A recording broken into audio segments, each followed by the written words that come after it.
If you are what you do and what you do is lost, who are you? Like, are we gonna play the victim game? What are people gonna think of me if I fail? And what do they think about you if you don't try? Some people draw the line like, okay, I'm good, I'm done. I'm done. No, dude, there's so much more. I think a lot of people just get to a point, I'm done, I'm staying right here. And I really believe that lack of drive tears them apart.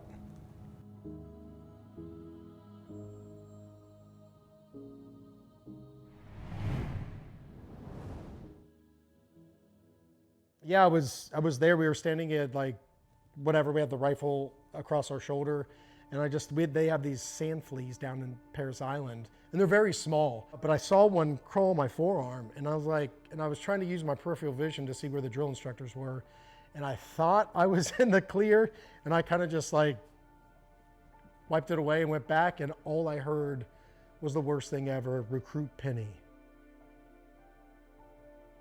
And he beat the heck out of me. Not beat the heck out of me, but like with calisthenics, push-ups, sprints. This is how long. The shadows of the trees were on the opposite side. We were there for a very, very long time. And I remember he started doing these, like tell me to run to this shed. That was probably like, I don't know. It seemed like forever, but probably 50, 100 yards, maybe like 50 yards. So I'd run to it and I'd get back. He's like, "Up, you missed it, do it again." And I kept doing it and kept doing it. And I was realizing, I was getting to a place of I can't win. It's especially from a dude that likes to control things and make sure that everything's good, it just wasn't good. And I started crying. I remember he came up to me and I was like in my pity and my sorrows and my tears. And he just said something about it might be a sand flea to you, but it could cost you or even more importantly, your buddy's life. And I was like, it hit me. Like I went from this like very shy, timid, scared, fearful boy, and it was like that was the event. The Unafraid was kind of birthed. I started to embrace the pain. I started to embrace the hard breathing. I started to embrace what he was giving me, which is only making me stronger and bigger. Not only like physically, but more importantly, mentally. I changed my mindset. I went from poor me, the victim mentality, to, okay, let's go. Give me more. It's like you just keep going and keep trying and trying to get a push-up, knowing that you're not going to, but you're not gonna stop. That's it. Because that's what they wanna see on a battlefield. I'm not leaving my boy behind, I'm taking it. I'm finishing this fight until I can't anymore. Rough day, go smoke this. Rough day, you want to deal with your traumas? Take this pill. Want to lose weight? Take this drug. Is that dealing with the situation or the problem? No, you eat like crap and you need to go work out. But we want to band-aid everything. We want the easy one. We're a culture of McDonald's drive-through. I want it right now, I want it easy, and I want it yesterday. That's not how this works. And if people are afraid to put their foot forward and say, I don't want to have this issue anymore. I don't want to be tied down to this bondage anymore. I don't have to rely on this.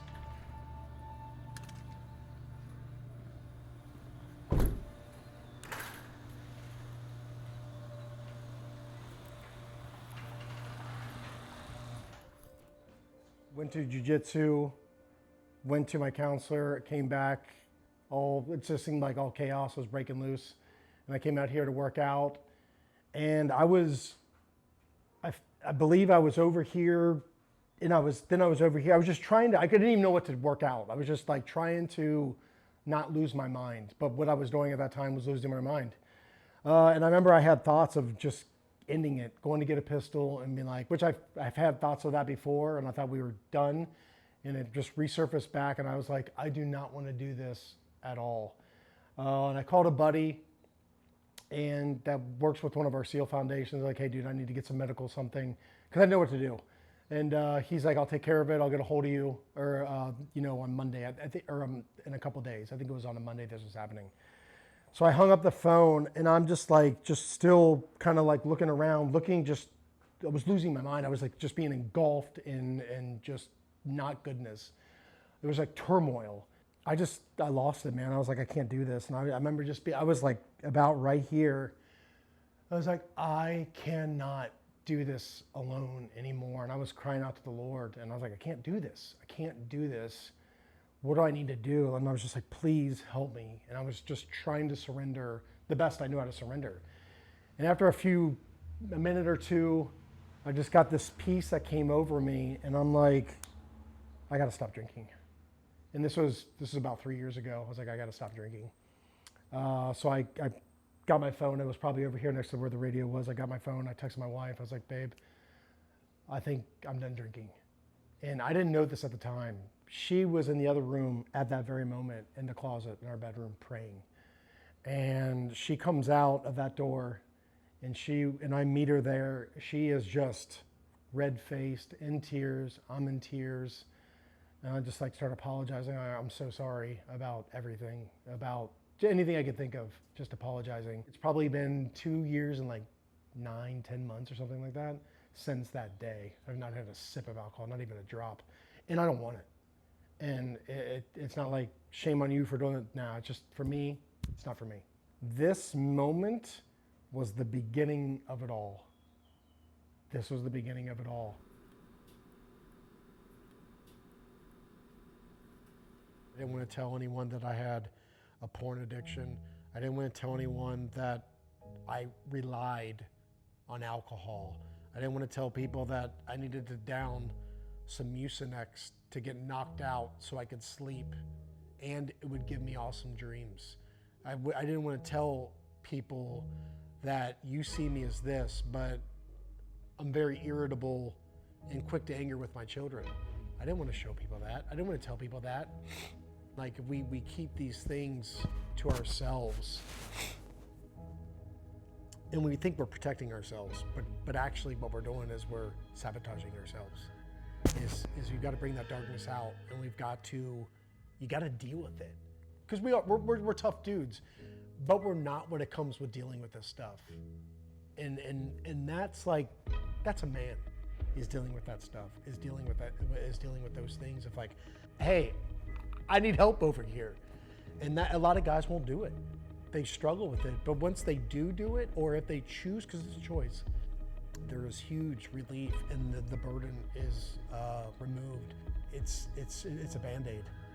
You gotta cut out the root. If you don't, it's coming back. It's coming back. You've got to get to the root of it all. And what's so weird, a lot of these things go right back to your childhood. That's what's so crazy about it. Not that the traumas that you experience overseas don't add to it, but it goes a little bit deeper. It just gets flared up when you start doing these things.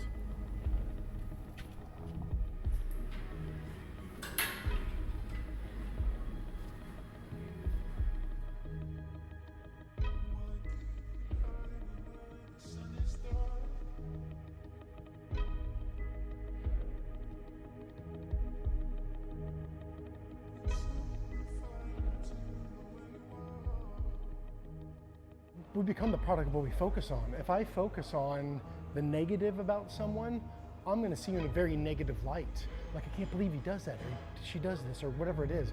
But when I see the positive, it's like, oh my God, I'm so thankful for this, and this, because there are many things that we should be thankful for. It's the same thing, dude. Like with your children, people will look at children. I used to do this as a burden. I've got to take care of them. I've got to do these things. Where if I change it, I'm blessed by these things. I get to do these things. This is so awesome. Yeah. It's how you look at things. Like, oh man, I'm dreading to go into the gym. This sucks. Or dude, I get to go to the gym, get to better myself. I know I'm gonna feel awesome afterwards.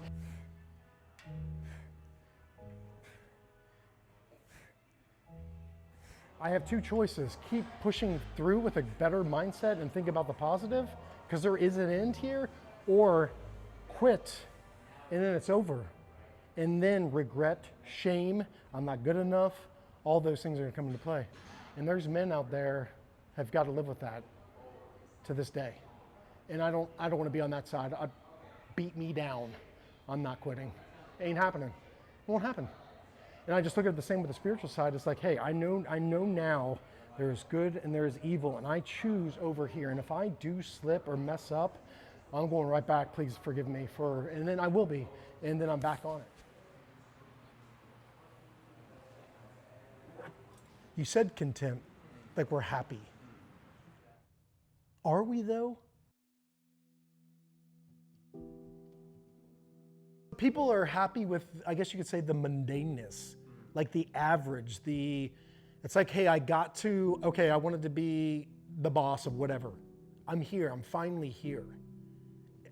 And I think some people draw the line like, okay, I'm good, I'm done. And no, dude, there's so much more. There's so much more for us to be doing. It doesn't have to be in the same area. It could be in something else. It could be growth in our family. It could be growth in ourselves. It could be growth in the community. There's always something more. I believe there's always a next mountain. I don't know what that is, but I think a lot of people just get to a point and they put up a white flag, and like, I'm done. I'm staying right here. And I really believe that lack of adventure, that lack of drive, tears them apart. My name is Eddie Penney, and I served 20 years in the military. I did 4 years in the Marine Corps, and then I switched over to the Navy and became a Navy SEAL and retired out of there in 2016. So within that, did the whole deployment thing. Iraq and Afghanistan was going off at the time, so I did multiple deployments to combat zones, which was awesome, but it leaves something with you, which I don't think any of us knew at the time. And trying to process that stuff after has been is the name of the game right now. Every morning she'll say good morning. She'll come, she'll get in between your legs, and she'll like bounce. Yeah. And you guys get jealous.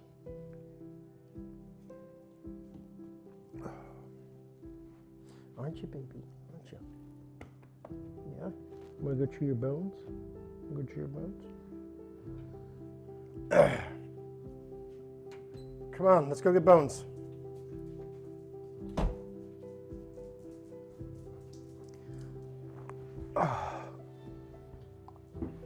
Let me put it down. All right, there you go. It's like setting your day. I mean, every day is a different day. You don't know what's coming at you. I mean, we go work out. I always use the workout analogy because that's what I used to always do. I mean, still do. But you're not going to get huge or stronger or faster if you just work out like once a week, right? I mean, would you agree with that? Yeah. We're just not. But we go like multiple times, hit different bodies, different movements, all that stuff. It's the same thing, but you're prepping your mind that does everything else. That mind is going to get you to the gym. That mind is going to make you want to eat healthier. That mind is going to want to treat others better. That mind is going to want to treat yourself better. That mind is going to get rid of the toxic thoughts that this world just has plastered everywhere, around every corner. It flushes it out. And this is what we're missing the most part, is we'll do these things that look good to our eyes, but we won't do the things on the inside. That's the problem we have right now.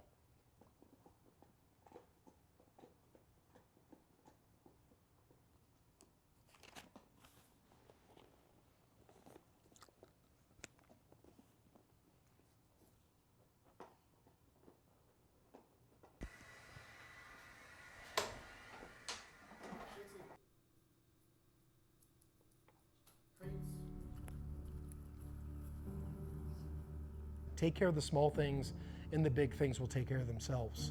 There's a lot of thinking. We almost talk ourselves out of certain things. We overthink it, we overplan, we do a lot of writing, or we do a business plan or whatever it is, and then we never follow through. You gotta have action. We just do it. Just go do it. Those eyes are looking at us. And I didn't realize how much they were. But if we put ourselves and reverse it, that's what we did, right? We look at the ones that brought us up and made an impact or did not make a good impact on our life. What are people going to think of me if I fail? Man, what do they think about you if you don't try? You know what I mean? And every situation is different, but there's a lot of times that we don't do things because we make up these things. We believe we know what's going to happen. Dude, I don't even know what's for dinner. You know what I mean? So like we psych ourselves out. Like, are we going to play the victim game, or are we going to be like, hey, this is my situation. Let's rise. If you are what you do and what you do is lost, who are you? That is a tough, can be painful question to answer if we're going to be truthful with ourselves. There's the sun.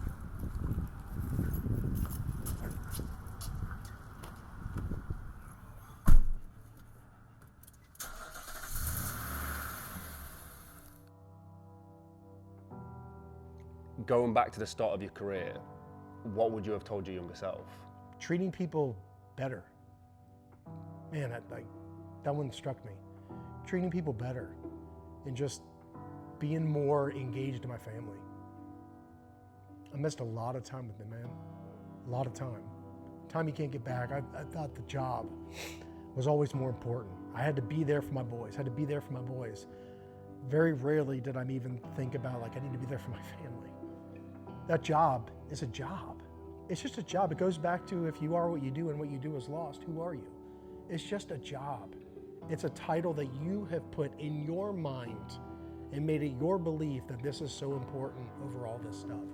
And it's not true.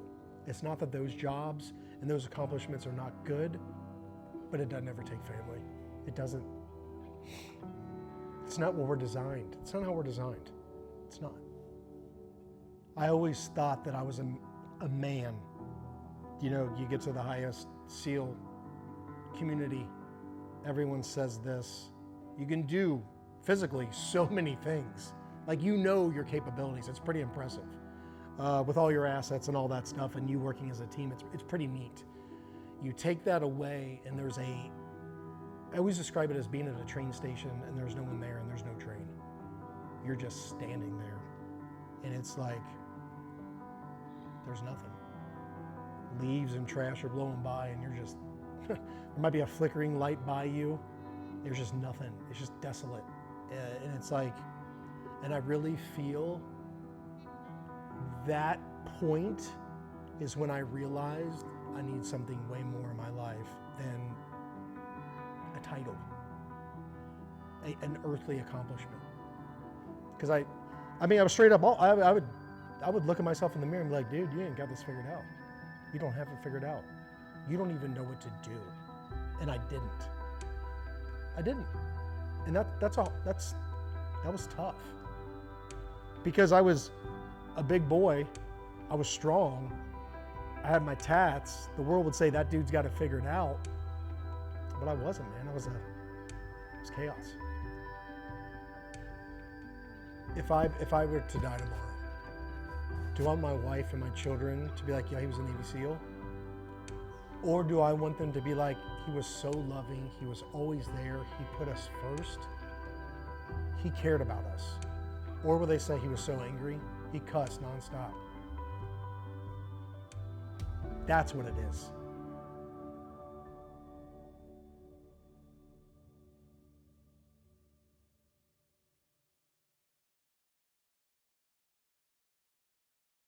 As many of you know, we are independent creators and filmmakers, but there is a massive attack on us right now. Traditional media over the last few years has started to slowly die. They are no longer the independent voice that you first thought they were. That's why we've created Mulligan Brothers Patreon. We've built something special for our most dedicated supporters, and I want to break it down for you real quick. The supporter tier gets you ad-free early access to both video and audio versions of Mulligan Brothers interviews 24 hours before it goes public. The executive tier gets you everything that a supporter tier gets, plus more. Exclusive interviews and behind the scenes content, walk and talks, daily routines, unreleased interviews, the stuff that you don't see anywhere else. And finally, the executive producer tier. Everything from the supporter tier and the executive tier, plus exclusive perks. Access to our treatment packages. Be the first to see which guests are coming up and get insight into the topics we'll be discussing before anyone else. And you'll even get an executive producer credit on every single documentary that we make. So if you've ever wanted to support the Mulligan Brothers mission of inspiring change so we can go around the world and get these stories that nobody else will,